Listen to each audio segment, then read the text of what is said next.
Daliah Saper is joining us. And Daliah, I'm so glad you're back. We got a chance to talk a couple of weeks ago. It was a lot of fun, and we've invited you back. Daliah is an attorney. She is a principal at Saper Law Offices, and it's good to talk to you again. And this is a fascinating story that I'm sure my friends here will want to weigh in on as well. This is a battle between sort of two of the biggest social networks out there. We're talking about, and I guess Google is not necessarily a social network, right? But but they're trying to. I mean, they're developing something that they hope, I guess, will be able to compete with Facebook. And this is about a war between the two companies, right? What's going on? Well, Facebook apparently is feeling the pressure of Google creeping into its space as the predominant social network. And it hired covertly a major public relations firm to kind of leak negative press about Google to the media by soliciting bloggers to state things like Google is in gross violation of many privacy laws. They have this feature called Social Circle that's going to be, exposing all of your personal information.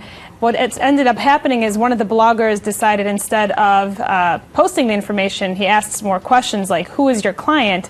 And the PR firm said, we can't tell you yet.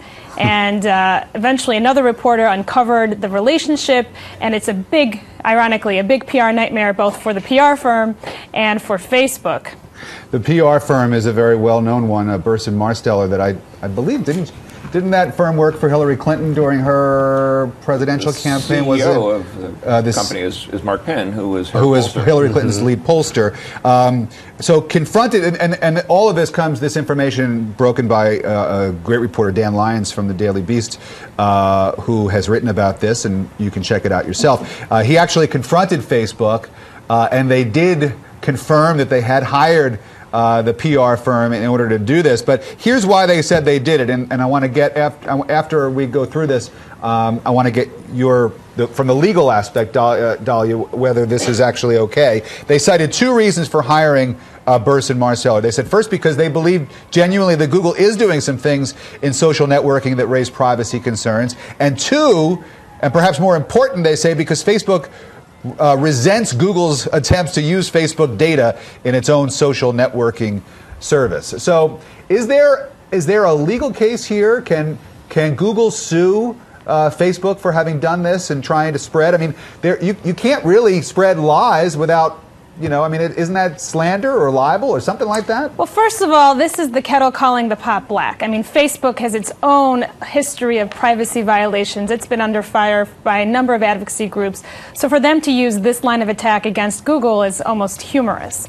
And Google, of course, would have the ability, if it so chose, to sue for corporate disparagement, because many of the independent news agencies that were approached to kind of spread the story did their own research and compared the allegations to what Social Circle is, and stated, they felt that it really wasn't really accurate. And so, to the extent Google can demonstrate that any of the statements that were being pushed by the PR firm and through Facebook, right, they have a very good case for corporate defamation. Or disparagement. Guys, isn't this just what goes on all the time in the corporate world? I mean, you just don't hear about it very often. But I think it does go on all the time. I think, however, I am curious what Ms. Saper says about more precisely on this lawsuit potential, because I mean, it's what legal remedy does Google have if Facebook is hiring a PR firm to defame them? So corporate disparagement is what you said. What for those of us who aren't lawyers?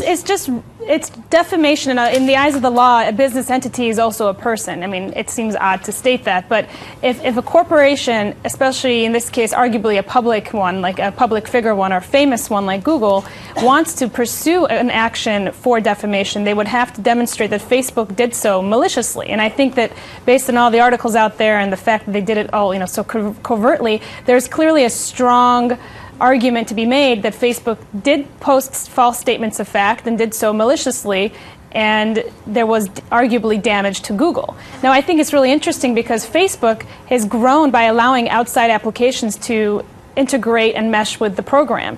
So to the extent Google is doing the same thing, they're only concerned now because Google is a real competitor as opposed to an application that helps Facebook grow. Well, hold on just a second, though. Isn't there some suggestion that these claims are true?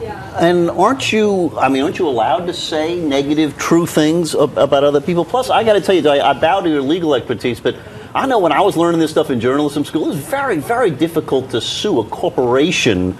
You could almost say anything you want. I mean, the libel and slander laws, they're not treated like regular people in the libel and slander laws, are they? You're right to an extent. Isn't truth a defense?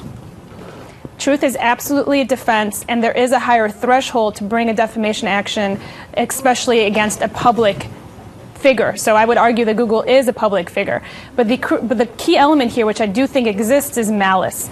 And the reason this is such a hot story is because clearly Facebook initiated this PR campaign exaggerating perhaps potential privacy issues and acting as if this is a new feature when really in fact it wasn't. So what Google would have to prove in a suit is kind of a line-by-line analysis of what the statements in that PR blast were going to say and whether or not they were verifiably true or false. A malicious, if I remember correctly to my days in journalism school, in my First Amendment law class, it has to be a malicious disregard for the truth. Is that it?